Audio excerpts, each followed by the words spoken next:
అసలు నిజానికి వెంకటేశ్వర స్వామి వారు ఈ భూమండలం మీద అవతరించినప్పటి నుంచి వాల్మీకము నుండి ఆయన వ్యక్తమై వెంకటాచల పర్వతము మీద తిరిగినప్పుడు ఆదివరాహమూర్తిగా అదే విష్ణు తేజస్సు వెంకటాచల పర్వతం మీద ఉన్నప్పుడు మొట్టమొదట దర్శనమైంది ఎవరికో తెలుసా అండి?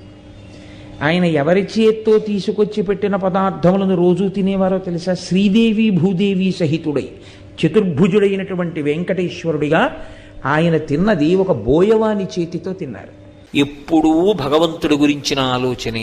అసలు భగవంతుణ్ణి అడగవలసినవి ఏమైనా ఉంటే రెండు అడుగుతారు.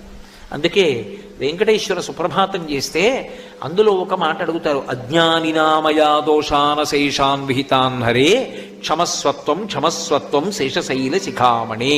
నా తప్పులు క్షమించు, ఇన్నాళ్ళు నా అంతవాడు లేడనుకున్నాను, నేను ఇన్ని తప్పులు చేశాను, ఇప్పుడు నాకు అర్థం అవుతాను, నాకన్నీ